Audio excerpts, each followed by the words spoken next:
Sentido Económico 2025.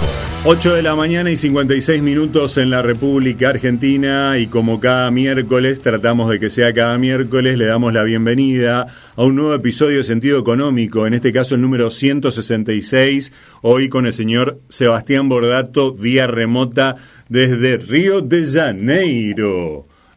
Y también un invitado muy especial que ya lo tenemos en línea, que enseguida vamos a saludar. Buen dia, seu Bordato. Tudo bom? Oi, cara, ¿cómo va? Todo bom aquí.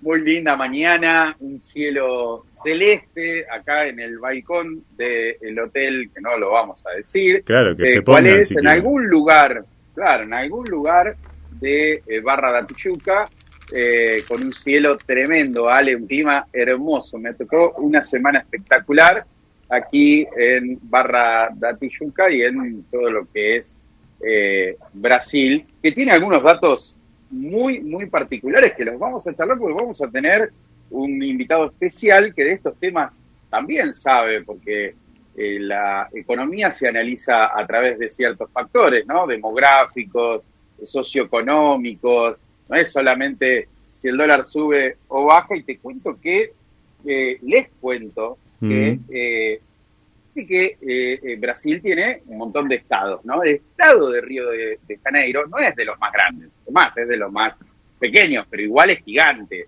Entonces, claro, si lo comparamos con las provincias argentinas, también algunas son muy grandes, por supuesto, pero muy pobladas. ¿Sabes cuántos viven en el estado de Río de Janeiro? 16 millones de personas, 92 municipios, ¿sí? Pero el 80% de esa población está en el área metropolitana, ¿sí? Claro. El PBI del estado de Río de Janeiro es el 10% del PBI de todo Brasil, o sea que es relevante, es el segundo después de lo que es San Pablo, y uno tiende a pensar, ¿no? Así por encima, mientras vamos preparando a nuestro invitado y hacemos un poquito de relleno, que Río de Janeiro vive del turismo. Claro. Pero, ¿sabes qué no? A mí me ha tocado trabajar en un banco de capitales brasileños, que ya no está más en la Argentina, y tenía que venir muy seguido acá. ¿Por qué Sebastián tenía que venir muy seguido aquí a Río de Janeiro? ¿Porque le gustaban las playas? Sí, claro, por supuesto. Pero aquí están muchas petroleras, sobre todo Petrobras, y el 52% te diría de ese PBI que genera el estado de Río de Janeiro es industria, y dentro de eso de la industria te diría que en gran parte, casi todo, son las plataformas offshore, ¿sí? Son las petroleras y obviamente todos los derivados que ella genera. Brasil, sabes que es un país, por ahí Ramiro nos va a, ya lo spoilé. No hay problema. No dije el apellido, sí. No sabemos quién es, porque lo vas a presentar vos. Claro, no hay problema. Pero el sector de servicios, que obviamente sería el turismo, no llega al 48%, es un montón, pero no llega al 48%, es decir, tiene una gran producción industrial, y vos sabés que el agro, porque Brasil es un país agroexportador, obviamente, a pesar de que siempre decimos la industria brasilera, queremos parecernos a ella, es un tema de escala eso, es mi apreciación de haber estudiado tanto y de haber visitado tantas empresas durante muchos años en mi paso por este banco al cual te hacía mención.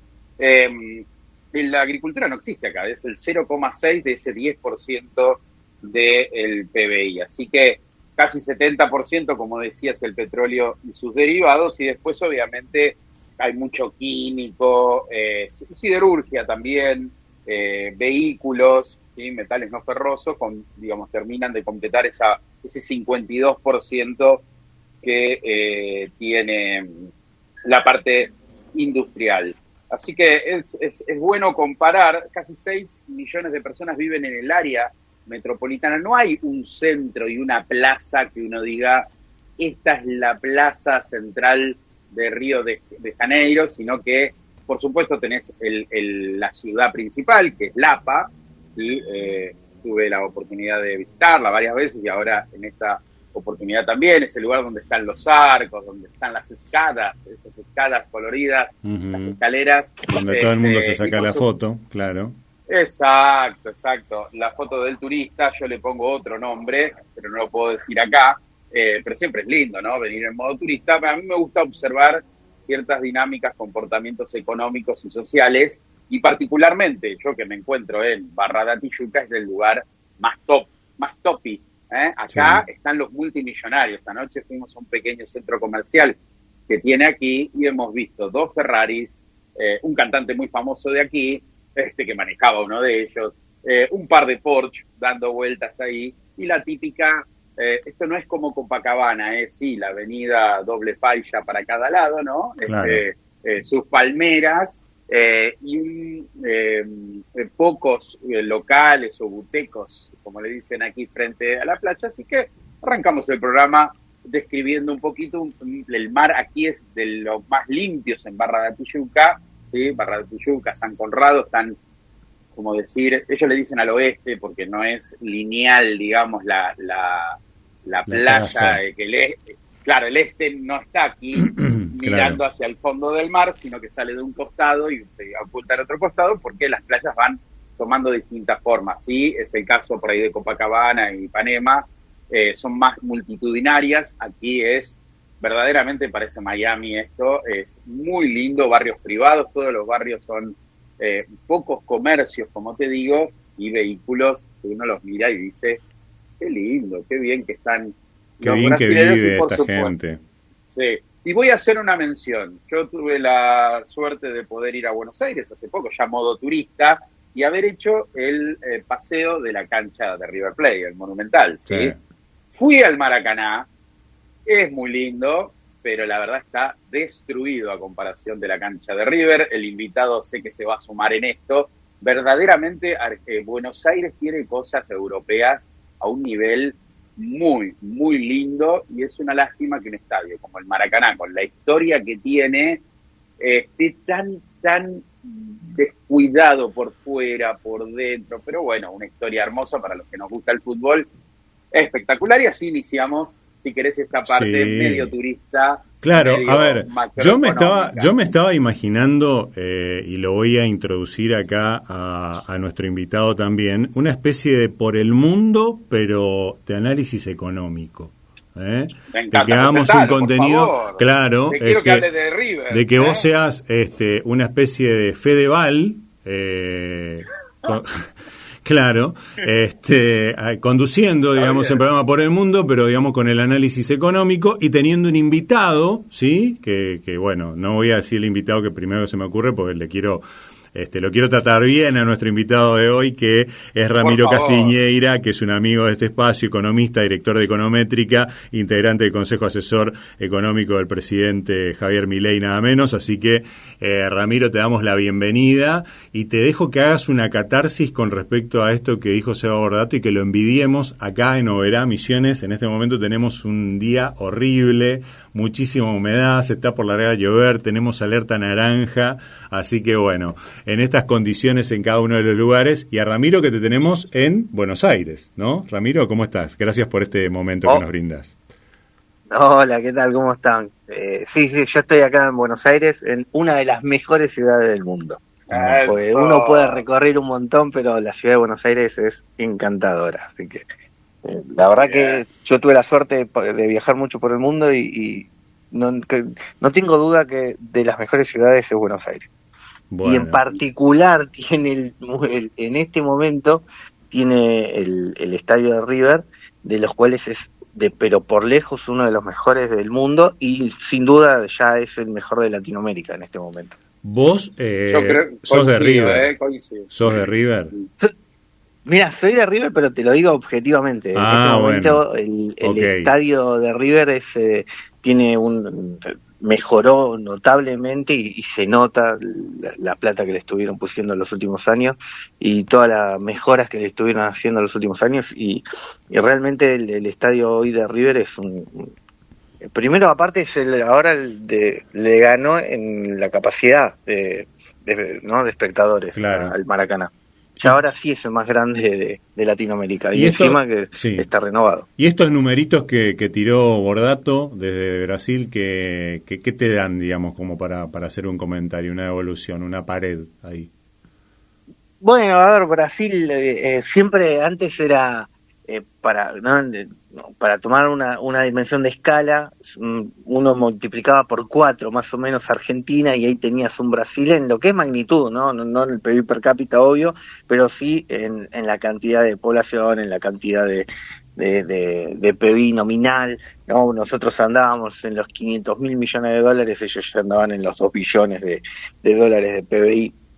Entonces, hablar de esas magnitudes, de que obviamente tiene una escala que para Latinoamérica, sí, para nosotros es grande, para el resto de los latinoamericanos la escala de Brasil es inmensa y tiene gran peso sobre toda Sudamérica, toda la dinámica que finalmente tiene Sudamérica la impone a veces Brasil.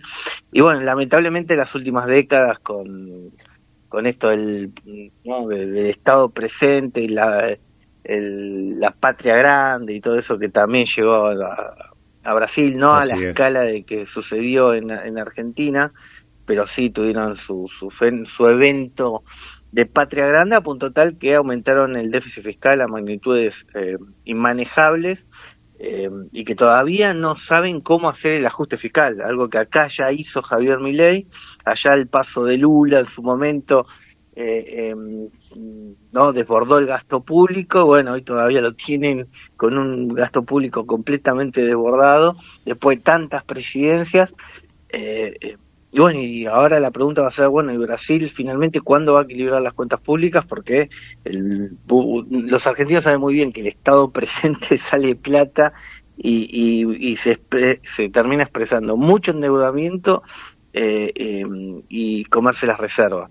Todavía Brasil no llegó a esa etapa, pero evidentemente el aumento de la deuda pública en este periodo sí fue significativo en Brasil y en algún momento le va a pasar facturas. Claro, es distinto. ¿Sabes, Ramiro? Sí, métele, Seba, métele. Hablé con un par de taxistas, que a mí no me cuesta hablar mucho, y con gente de acá, local, y hay mucho descontento porque ¿qué hizo Brasil? Lo que dice Ramiro, que fueron por la clásica, que vale es aumento de impuestos, no baja del gasto. Y hay mucho descontento. Aquí tomarse el bus es relativamente barato, 4 reales con 75, pero el metro vale el doble. El metro vale casi 7,80 y son ciudades que necesitan usar mucho este medio, como cualquier gran metrópoli. Y me decían que es mucho para un brasilero, 8 reales un metro, y esto tiene que ver con los impuestos. De hecho, han aumentado el IVA, eso tiene una consecuencia. Lo hemos probado, ¿no, Ramiro? Esta receta me parece que los argentinos la tenemos clara, ¿no? Y el progresismo siempre que primero aumenta el gasto público y después se pregunta cómo financiarlo y después obviamente te empieza a matar con impuestos.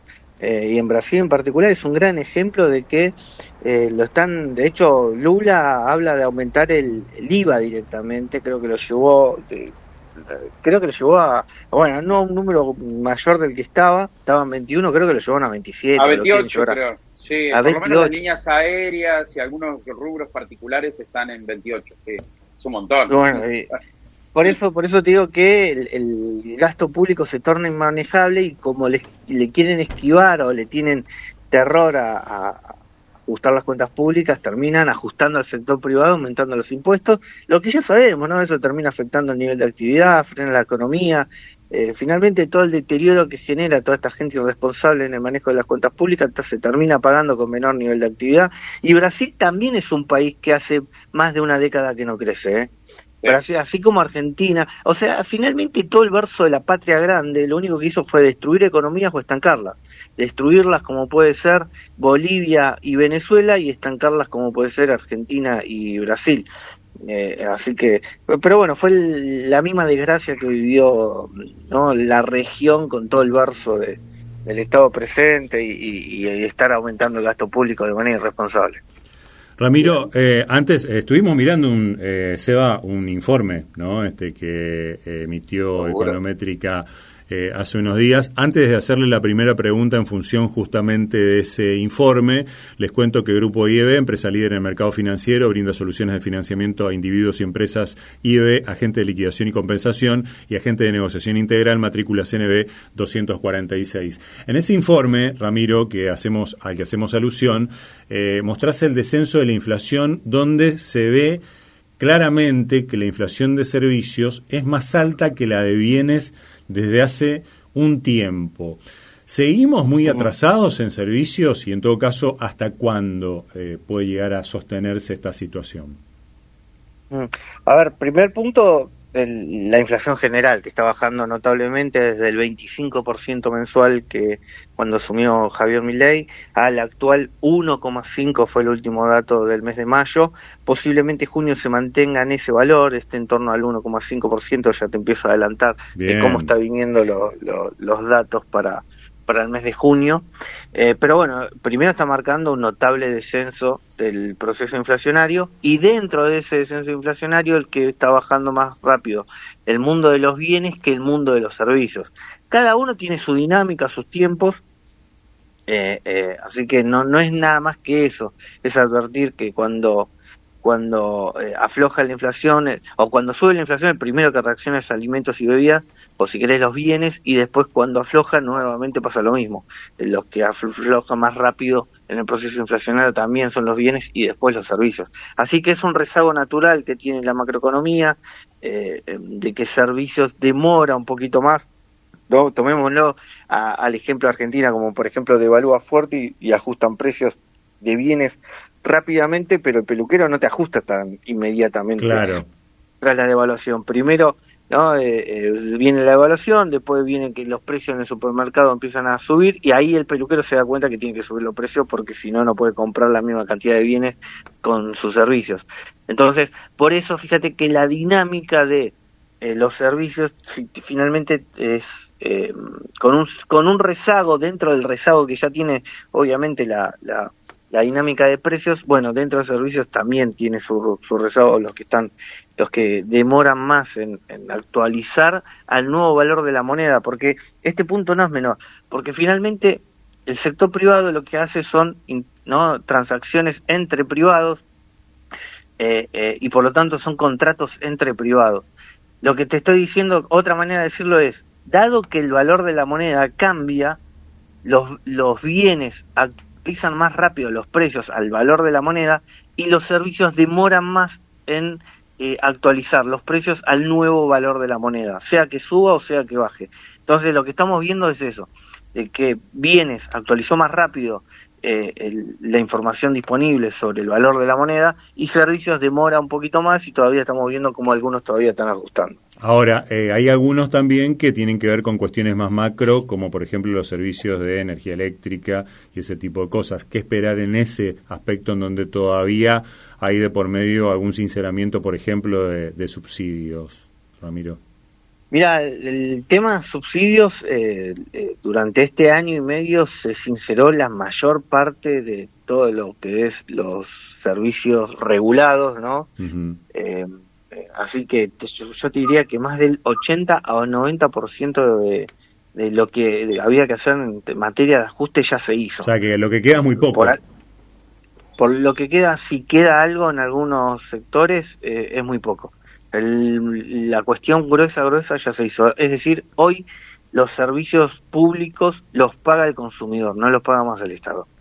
En ese mismo informe, Ramiro, comentás de que las proyecciones, o comenta Econométrica que las proyecciones de la consultora, que suelen estar también muy en línea con la realidad, sos uno de los, digamos, mejores pronosticadores también de inflación, bajan por primera vez a un dígito el año que viene, en 2026, con un registro de 9,6%. Este dato contempla que se salga del cepo también para las empresas, y eso eventualmente podría llegar a ver o a originar un rebrote inflacionario, o directamente no se contempla, digamos, una salida del cepo para empresas en el año que viene. Primero, un chivo en el que Econométrica fue premiado por tercera vez consecutiva. Hicimos podio en lo que es proyección de inflación, y particularmente salimos primero el último año en lo que fue la proyección de inflación. Así que podemos decir que bueno, gracias. Eso según la revista Latin Focus, ¿no?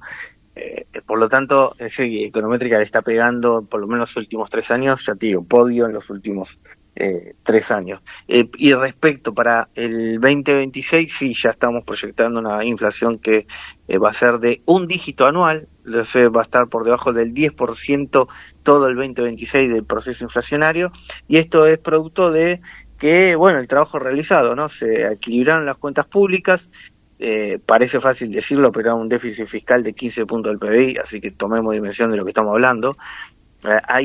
Hay presidencias que no se animaron a hacer un ajuste de 1 o 2 puntos. Este gobierno en el primer año de gestión y directamente el primer semestre, te diría, hizo un ajuste equivalente a 15 puntos del PBI, lo cual logró equilibrar las cuentas públicas. Con eso logró apagar la emisión monetaria, dado que ya no había que emitir para financiar al Estado, y ese es el proceso inflacionario que empezó a descender violentamente, como estamos viendo, y que para el año que viene va a continuar ese descenso notable del proceso inflacionario ya a un dígito anual. Ojo que un dígito anual igualmente puede ser alto, porque claro, imaginemos un 9% contra emergentes que rondan en 5, bueno, ojo que todavía hasta puede llegar a tener el doble de inflación de un país emergente, pero recordando de dónde viene Argentina, de una explosión inflacionaria que dejó Alberto Fernández, que llegó la inflación hasta el 300% interanual, hablar de que volvemos a solo un dígito es una muy buena noticia para la nominalidad de la macroeconomía argentina, y principalmente porque ya no es haciendo alguna artilugio, ¿no?, sino finalmente atacando de raíz el problema, que era el déficit fiscal. Ya se equilibraron las cuentas públicas y se apagó la maquinita. Por lo tanto, la inflación de un dígito anual es genuino y por lo tanto sostenible. Ahí yo también no salimos en ninguna revista por ahora, pero la verdad es que también tenemos que recibir un premio, porque nosotros te vimos, ya eras importante, ya Econométrica era importante, pero todavía no estaba Milei, y te trajimos a Misiones, te trajimos a Misiones a un evento, así que la vimos antes. Ahora que no venga Milei, che, me gusta, acá, es por acá, es con Econométrica, porque nosotros te vimos antes, Ramiro, lo quiero decir.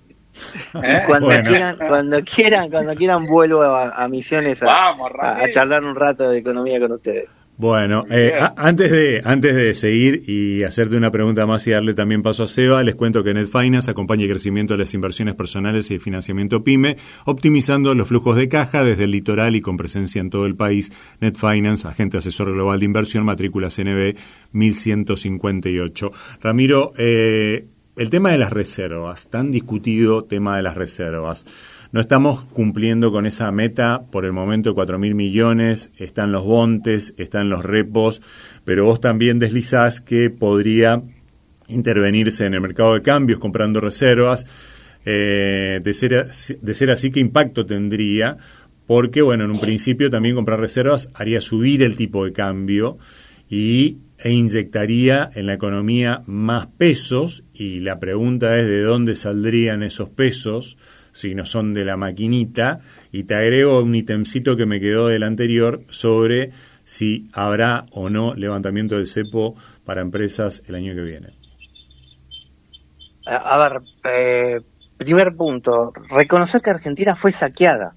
O sea, Argentina no tiene reservas porque literalmente le vaciaron el Banco Central. ¿No? Lo típico del socialismo del siglo XXI. Cuba no tiene reservas, Venezuela no tiene reservas, Bolivia no tiene reservas, porque justamente pasaron todos los saqueadores, y a Argentina le pasó exactamente lo mismo. Pasó el kirchnerismo y saqueó absolutamente todas las reservas, y no tiene reservas porque pasó el peronismo. Entonces, primer punto es reconocer el punto de partida. Hace rato que no tenemos reservas.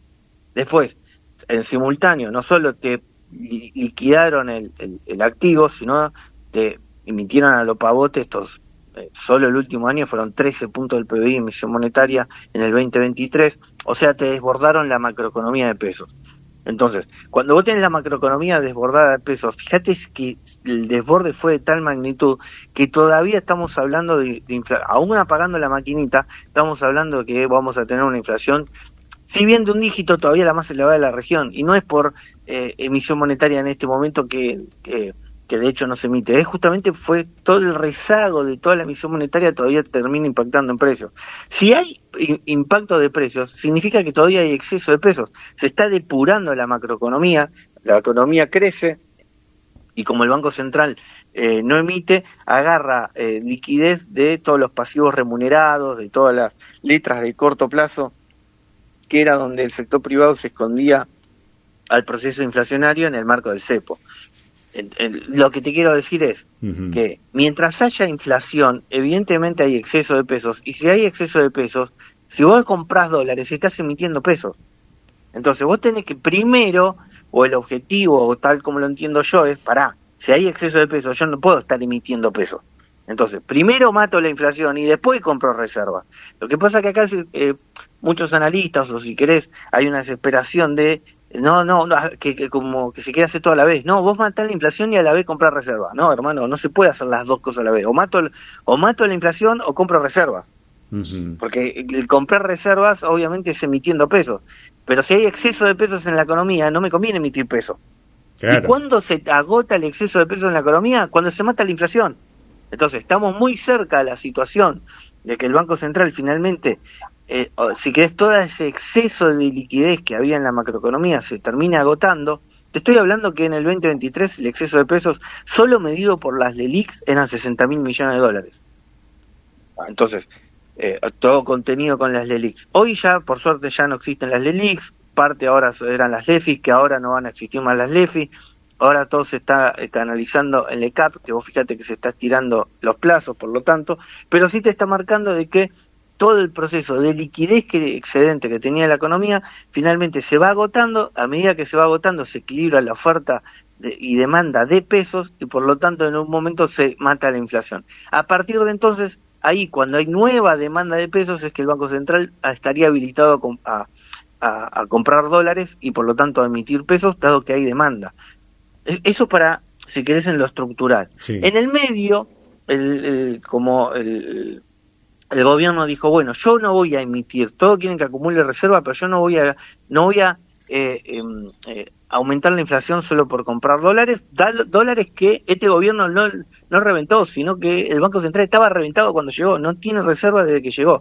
Entonces, para no pasarse de desesperaciones, dijeron, bueno, vamos a hacer una cosa, para acumular reservas, pero sin emitir pesos, directamente colocamos unos bonos. Y lo que anunciaron fue eso, que sale el Banco Central en particular a colocar unos bonos hasta $1.000 millones de dólares mensual.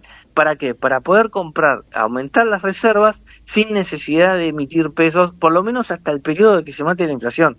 Después va a arrancar una nueva dinámica en la macroeconomía, pero hay que entender que hay plazos. Hay plazos para poder cumplir el objetivo de primero erradicar la inflación en Argentina, que como verás lleva su tiempo, lleva su estrategia, lleva su metodología. Solo hay que entender cuáles son los plazos y los tiempos y la metodología que está llevando este gobierno para entender que acá hay un programa y que esa desesperación que muchos tienen porque el Banco Central compre dólares sería en contra de poder bajar el proceso inflacionario y por lo tanto también liberar el cepo. Y ahí me meto con tu última pregunta, que vos decías, bueno, ¿cuándo ya se van a liberar por completo el cepo y por ejemplo empresas van a poder comprar dólares sin preguntarle, sin explicar si son para importaciones o no para importaciones? Bueno, cuando se equilibre la demanda de pesos en la macroeconomía, ahí es cuando el exceso de pesos se haya agotado, y entonces ahí se podrá liberar todo el mercado cambiario. Por lo tanto, ahí te estoy marcando la hoja de ruta tal cual la entiendo yo, de que es primero agotar el exceso de pesos, después levantar el cepo y después comprar reserva. Ok, en ese orden. O sea que hay una temporalidad, una coincidencia temporal entre esos parámetros, si se quiere, ¿no? Que se vaya dando una cosa, la otra, y a posteriori la otra. Por último, en lo que tiene que ver con auspicios también, les queremos agradecer mucho a Transporte Goichik, transporte de media y larga distancia para cargas generales, paletizadas, bebidas y contenedores en todo el norte argentino y Buenos Aires. Transporte Goichik, Casa Central en Corrientes 41, Leandro Nalem, aquí en la provincia de Misiones. Y a Fontana Lubricentro, que levanta la bandera de que mantener tu vehículo en condiciones sea un disfrute. Buscamos tu vehículo, o si lo traes, tenemos a tu servicio una sala de espera con todas las comunidades para vos y para tus chicos. Fontana Lubricentro está en Libertad y Neuquén, acá en Oberá. Señor Seba Bordato y sus preguntas para el señor economista de Econométrica, director de Econométrica, Ramiro Castiñeira. Sí, pensaba mientras comentaba esto, Ramiro, qué jodidos somos los argentinos, y está bien, así como en el fútbol somos muy pasionales, Cuando es la dinámica inversa, viste, el sector más golpeado es el más empobrecido, el consumidor final, aquel que le cuesta llegar a fin de mes. Y ahí no decimos nada, lo pensaba mientras él hablaba. O sea, el deterioro primero llega a esos sectores más vulnerables. Hablo de la inflación, por supuesto, que le pega al sector más vulnerable. El empresario, y discúlpenme porque represento y representamos desde Net Finance a una parte de la CAME, que es la GESEM, ¿sí? Que pertenece a la Confederación Empresaria Misionera, y no malinterpreten lo que digo, porque primero está la profesión, ¿no? Lo que digo es, ahora que la dinámica es inversa, los que pegan el grito en el cielo son los empresarios, porque antes ponías cualquier bolichito, estoqueabas un poco, y entonces hacías maravillas. Y ahora en este modelo el sector quizás más golpeado puede ser el sector pyme, yo lo vengo diciendo hace rato, pero no es que sea malo, sino que antes alguien pagaba el pato de la fiesta, y ese pato de la fiesta eran muchos, no eran pocos, por eso tenemos el nivel de pobreza que tenemos, pero como uno no es sponsor de, digamos, los sectores más vulnerables, sino que es algo social, porque vive acá, cuando viene este tipo de modelos queremos todo ya, a eso voy, ¿no? Queremos todo ya, y no es todo ya, porque la destrucción también siempre se destruye en un ratito y se trata de construir en mucho tiempo, pero la destrucción fue durante muchos años, con algunos años quizás de bonanza, los primeros años aquellos de Néstor, donde venías del subsuelo y analizarlo sería más técnico, pero ha quedado un sabor como que esos primeros años fueron espectaculares, cuando en realidad se estaba gestando esto que después pasó durante muchos años, y ahí, claro, la gente pone el grito en el cielo, ¿dónde? En las urnas, y es lo que pasó con Javier Milei. Esto es un comentario que hago, no es pregunta para Ramiro. Ramiro, tasa de interés, fuimos por lo que tiene que ver con inflación, fuimos por las reservas, tasa de interés, y acá ya dije, representamos, obviamente, hablamos con los empresarios. Vos decís en tu informe que las tasas están un poco dispares dependiendo cuál sea, las activas. Hablas de tarjeta de crédito de 86, ahí te voy a decir algo.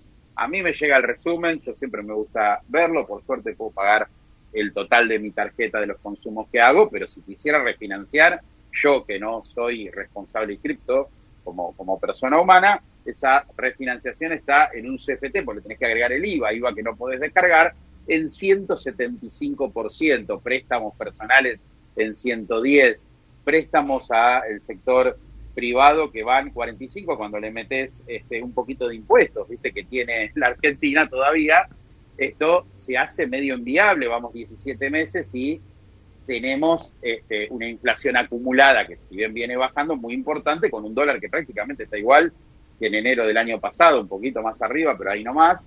El sector pyme pone el grito en el cielo porque dice vendo poco, vendo menos y encima me financio a tasas muy caras. ¿Qué podés explicarnos sobre el proceso, si van a bajar las tasas y cuándo? A ver, sin duda van a bajar las tasas acompañando la desaceleración de la inflación, así que eso no lo pongo en duda. Obviamente todavía hay mucho para recién está renaciendo el crédito y la competencia, por lo tanto, entre los bancos, porque los bancos antes hacían el negocio tan fácil de agarrar los depósitos y después salir a comprarle LIC, nada más que eso hacían. En cantidades completamente industriales, todo el sistema financiero argentino lo único que hacía era agarrar la plata de los argentinos y dárselas al Estado en concepto de las LELIC y eso generando un déficit cuasi fiscal porque el Banco Central no tenía plata, no genera nada para pagar las LELIC y por lo tanto emitía 10 puntos del PBI para pagar las LELIC. Entonces era la gran bicicleta financiera que lo único que generaba era el proceso inflacionario. El desarme de todo eso es parte de la desaceleración de la inflación, por eso el Banco Central ya no existen más las LELIC, y ahora la tasa de interés empieza a tener más correlato de que el sector privado, ahora los bancos toman los depósitos y en vez de prestárselo al Estado, porque el Estado ya tiene equilibrio en las cuentas públicas y no demanda crédito, sino que directamente los bancos dicen, bueno, y ahora le tenemos que empezar a prestar al sector privado. Bueno, en esa dinámica le empiezan a prestar el sector privado, renace el crédito al sector privado en Argentina, lo estamos viendo en absolutamente todas las ramas del crédito, también los hipotecarios. En total, ya en términos reales, más que duplicó en términos reales y ya está en niveles de hace que no estaban hace 6 años en términos reales, lo cual está mostrando una rápida recuperación del crédito. Los primeros pasos, si querés, fueron con tasas muy altas. A medida que la inflación baje y la competencia renazca entre los bancos, la dinámica de las tasas de interés seguramente va a ir hacia la baja. Todo eso también hay que acompañarlo con regulación que sea flexible para la competencia, ¿no? Y por lo tanto que se refleje en una baja de tasa de interés. ¿Sabés si le preocupa, yo que vengo del mundo de fondos de inversión? Yo lo dije siempre, me acuerdo de una charla con Fausto en Misiones también hace como 1 año y medio atrás. Los money market, la industria de fondos, ¿sí? El 60% de la industria de fondos, que tiene varias bases monetarias adentro, ¿sí? Hay casi 30 y pico mil millones de dólares en los fondos de inversión. Yo siempre decía, ojo que acá en un clic apretás el botón y te fuiste al dólar, por ejemplo. Hoy lo pensás un poquito más, pero sigue siendo el 60% fondos de muy corta liquidez, lo cual, digamos, se ha expandido, si querés, la sociedad de gerentes, buenísimo, del lado de la industria. Ahora, desde el lado de los que formamos parte de esto, no es lo que más nos gusta. El gobierno me parece que lo detectó. Bueno, Toto tiene mucha experiencia en esto. Y dice, bueno, ok, si quieren que existan estos fondos, la tasa va a ser mucho menor. Eso colaboraría un poco también en varios sentidos. Por un lado puede ser un riesgo, ¿no? Porque vos, si la tasa es muy, muy baja para el inversor, por otro lado, bueno, pero el peso me gusta, el dólar no se mueve, ¿sabes qué? Me paso instrumentos más que quizás el gobierno puede manejar de mejor manera que plazos fijos en el banco que hacen los fondos o de cuentas remuneradas. ¿Hay algo detrás de esto? ¿Tenés algo de información si se está atacando ese problema? Porque era una bomba de tiempo. Con el contexto macro anterior, tener 3-4 bases monetarias en fondos de plazo fijo, me imagino que todos lo miraban, ¿no? Bueno, pero justamente ese era el problema macroeconómico, en que el Estado gastaba un montón, el Banco Central emitía, ponía el cepo y todo, por lo tanto se acumulaba en el money market en una inmensa cantidad de pesos que el sector privado no quería, no lo quería, pero tampoco podía salir porque estaba el cepo, y por lo tanto se empezaban a acumular en algo remunerado, porque si no aumentaba la brecha. Entonces, para que no aumente la brecha, terminaban remunerando todo lo que quedaba dentro del dique, dentro del cepo, que eran este money market, que bien lo estás marcando, llegó a tener más o menos 4 bases monetarias. Hoy sabemos que todo ese exceso de liquidez, a medida que la actividad económica se recupera, todo ese exceso de liquidez empieza a encontrar cauce, la macroeconomía empieza a demandar pesos, como el Banco Central no emite, lo va a buscar en esa liquidez y se empieza a agotar, a punto tal de que tranquilamente estábamos hablando que antes todo ese exceso de liquidez era más de 15 puntos del PBI, o sea, más de 60.000 millones de dólares, casi toda la liquidez era una brutalidad, realmente Argentina estuvo a las puertas de una hiper en el 2024, sí, con la destrucción que hizo Alberto Fernández y Sergio Massa. Fue justamente todo este año y medio, fue achicar toda esa liquidez a punto tal que la brecha ya se fue a cero. O sea, se está viendo el resultado del trabajo en que baja la inflación, se libera algo el cepo, o notablemente a punto tal que la brecha fue a cero.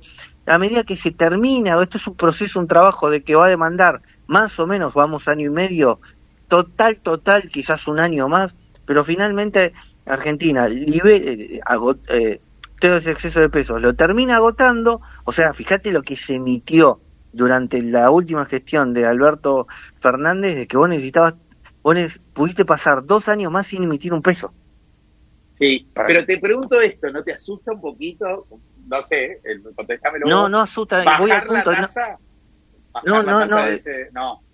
No, de hecho, acordate que estaban 210 la tasa. Sí, y hoy, bueno, por lo tanto, y asustó, no asustó, porque a medida que hagas bien las cosas, vos podés bajar la tasa y que el dólar no se escape. Entonces, claro. Por eso el proceso de que siga bajando la nominalidad de la macroeconomía y en eso también siga bajando la tasa de interés, lo vamos a estar viendo. Y si finalmente la inflación se empieza a estabilizar en 1,5, por ejemplo, en esta no estoy hablando a muy corto plazo, el último dato fue 1,5, el junio tranquilamente puede estar nuevamente en ese valor. Las tasas nominales para de muy corto plazo entonces están largas, entonces vas a encontrar de que van a empezar a ajustar hacia la baja.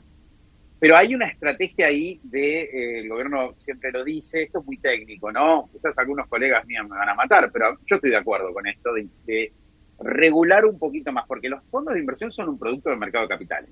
Y cuando vos haces un plazo fijo en un banco, es un producto del Banco Central, ¿sí?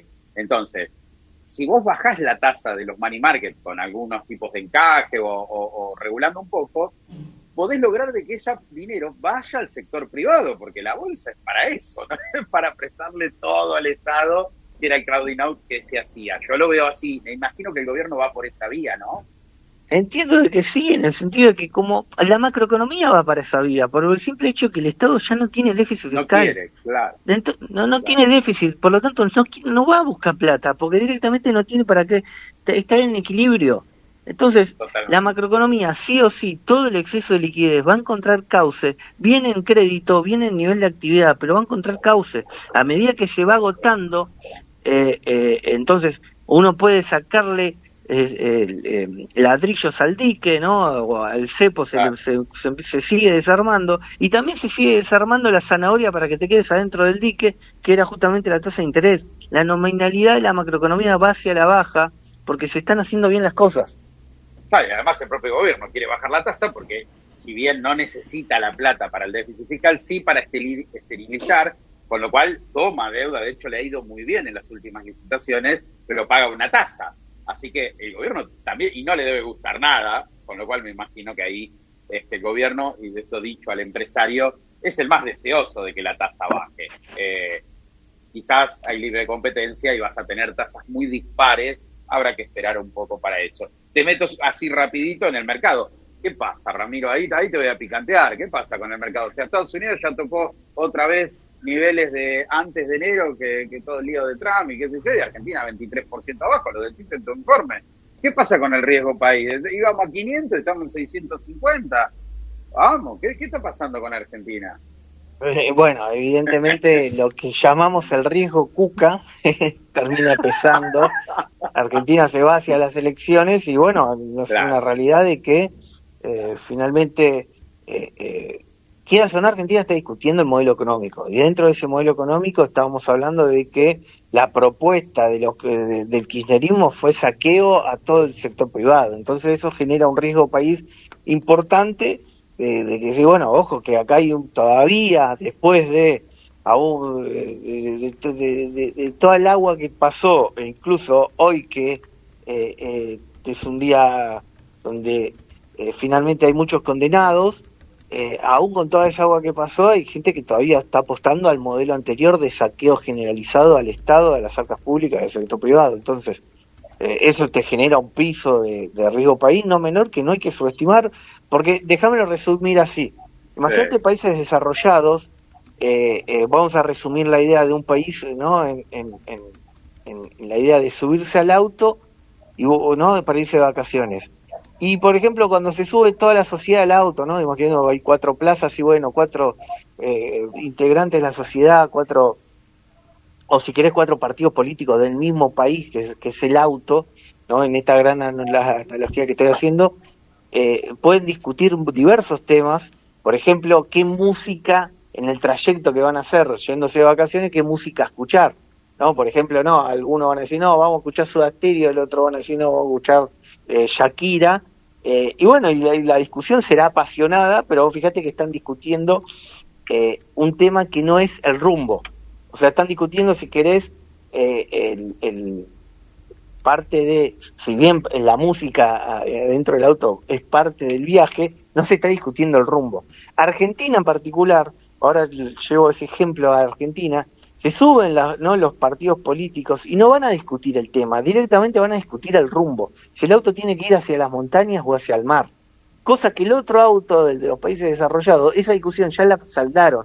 Siguen discutiendo porque el argentino, el humano siempre va a discutir o va a tener temas para discutir, porque una vez cuando se pongan cuando ya no sea discusión qué música poner, bueno, y a cuánto ponemos el clima. y cuando no el aire acondicionado, y cuando ya no sea más el clima, bueno, y en qué parada, dónde frenamos para ir al baño y tomar un cafecito. O sea, siempre va a haber temas para discutir en la calidad de vida, Por supuesto. ¿no? Pero Argentina lo que discute es directamente el rumbo, es decir, antes de subirse al auto y ponerlo en marcha ya está discutiendo directamente el rumbo, ¿no? Hacia el capitalismo o hacia el socialismo del siglo XXI, ¿no? Hacia Cuba y Venezuela o hacia Europa o Estados Unidos. Bueno, esa discusión es la que Argentina todavía no salda, lamentablemente, y por lo tanto nos pone en el primer escalón de las discusiones básicas. Y claro, como no saldamos ni siquiera ese escalón como sociedad, decir, bueno, muchachos, me parece que es mala idea copiar a Cuba y Venezuela. Y no obstante, vos tenés que el principal partido político de la historia argentina, si se puso, en las últimas 2 décadas en particular, se puso que el objetivo de Argentina tenía que ser copiar a Cuba y Venezuela, que advertí que encima son dictaduras. Es decir, pero ¿cuál es la lógica de ustedes, muchachos? Ustedes son una democracia que tienen como objetivo copiar la dictadura. Entonces, esa discusión de base hace que el riesgo país de Argentina sea muy elevado. Cuando Argentina deje de discutir esa pavada y tenga el proyecto de país y la discusión sea nada más, bueno, quiero copiar a Estados Unidos, no, yo quiero copiar a Europa, no, yo quiero copiar a Australia, no, yo quiero copiar a Nueva Zelanda. Pues fíjate que el norte van a ser todos países del mundo capitalista y democrático, y ahí el riesgo país colapsa, porque ahí nada más es, bueno, el rumbo ya se decidió y la discusión es el tema, y algunos bailarán y otros no bailarán, pero la macroeconomía avanza igual. Pero Argentina no está en esa etapa. Te salió con rima y toda. Me encantó la analogía porque es muy interesante desde donde lo planteás, pero no te quiero demorar mucho más. La última es la que más preocupa al sector que me toca a mí estar muy cerca, que es el sector empresario, que es el nivel de actividad.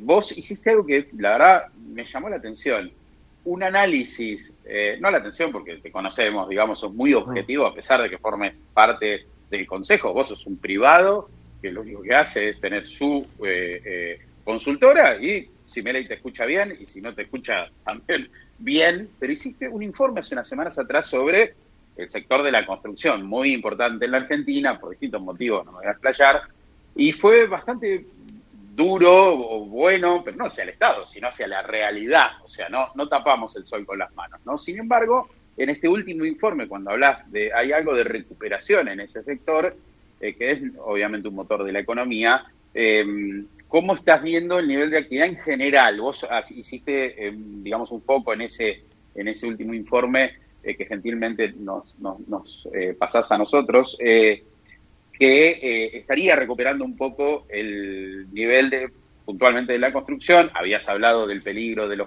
caída de los márgenes fuertes, entonces habrá que ver qué hacen, pero a nivel general, porque yo te digo, desde mi lugar, desde mi centro, desde Misiones, y te hablo con gente de Mendoza, de Tucumán, digamos, de gran parte de la región, no es igual que el AMBA.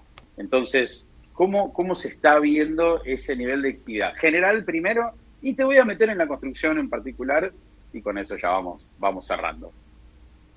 En la general, recordar que Argentina no crece hace 15 años. O sea, que Argentina tiene una eterna recesión hace tiempo ya. No es algo nuevo. Era en el arranque hablábamos que el otro gran estancado de Sudamérica es Brasil, que también ronda entre 12 a 14 años el proceso de recesión que vivió Argentina, similar al que vivió Argentina, pero bueno, Argentina en particular es un país donde, por producto de malas decisiones, finalmente estancó su nivel de actividad ya hace demasiado tiempo. Es la recesión más larga de la historia argentina, supera por creces lo que Argentina hablaba de la década perdida en los años 80 por falta de crecimiento económico. Bueno, lo que dejó el kirchnerismo fue la mayor periodo de recesión de la historia de Argentina, de sus 200 años, de poco más de 200 años de historia de Argentina. Lo que vivimos ahora es el mayor periodo de recesión económica. Dentro de ese periodo de recesión económica, después 2024 y lo que estamos viendo 2025, vamos un rebote económico que permitió estar en los máximos niveles de actividad de este gran periodo de recesión. Es decir, otra vez estábamos en el techo de lo máximo que mostró el nivel de actividad argentina. Y obviamente cuando desagrego esa foto, igualmente hay sectores que dentro de eso ya superaron ese techo, como puede ser obviamente Vaca Muerta, que no deja de crecer, y si uno, Vaca Muerta está creciendo, incluso si, imagínate, la economía es nada más que Vaca Muerta, es una economía que estaría creciendo a 2 dígitos, estaríamos creciendo a mucho más que tasa china, directamente a 2 dígitos de crecimiento de la macroeconomía. Ahora, si miramos otros sectores de la economía, por ejemplo, el sector de la construcción todavía está un 20% por debajo del máximo que había llegado. Entonces te está mostrando que, como diría el profe de Pablo, la heterogeneidad que tiene la macroeconomía, de que hay sectores que evidentemente ya superaron ese techo de cristal, y hay sectores que están todavía un 20% por debajo. Ese 20% por debajo, por ejemplo, es el sector de la construcción, que se está acomodando a la nueva dinámica de precios, ¿no? Evidentemente venían de un costo de la construcción que estaba, pero por debajo de los, o cercano a los $1.000, déjame redondear, y ahora el costo de la construcción se fue a $2.000 el metro cuadrado. Bueno, entonces ese salto en los costos de la construcción, y que el sector finalmente se está acomodando y se está viendo una compresión notable de los spreads, también porque se reducen notablemente los riesgos, pero bueno, sí hay una reducción de los spreads muy fuerte en lo que es el sector de la construcción, que algunos no lo quieren convalidar, pero ya te digo, el spread que tenía, el margen bruto que tenía la construcción en la era del cepo no lo va a volver a tener en la dinámica sin cepo, porque no lo tiene ningún país directamente. O sea, fue algo anómala que fue por el cepo, y ahora sin cepo el sector de la construcción tiene los márgenes que tiene cualquier sector de la construcción en cualquier país sin cepo. Excelente. Bueno, Ramiro, te queremos agradecer mucho por tu participación en nuestro programa de esta semana. Ramiro Castiñeira, director de Econométrica, economista, habitual, también invitado nuestro, así que gracias por la predisposición. Está apurado, señor Bordato, porque dice que se le tiene pronosticado que se le va a nublar para la tarde y no va a poder dorar para nada, su para piel. nada. Clima espectacular, y les cuento, hoy me voy a una escuela de samba, aviso, porque acá en el año practican, ¿sí? Así que... Y vos vas a practicar también. Bueno. Pero por supuesto, bien, plumas. Bueno, sí, y paremos ahí con las prendas. No, Ramiro, te queremos agradecer mucho por tu predisposición, realmente, como siempre, No, por favor, cuando quieran repetimos, y que aproveche que está en Brasil y que se tome unas caipirinhas y que relaje en la playa. No te quepa duda que lo debe estar haciendo a full. Pero claro, sí, obvio. Bueno, Ramiro y Seba, también los despedimos a los dos, y de esta manera también terminamos nuestro nuevo episodio de Sentido Económico de esta semana. Muchas gracias a ambos por estar cada uno de sus lugares, y por supuesto a nuestros oyentes. Así que chau Ramiro, chau Seba, y muchas gracias. Gracias, Ramiro, gracias. Chao, hasta luego. Chau. Así que de esta manera terminamos nuestro episodio de esta semana de Sentido Económico.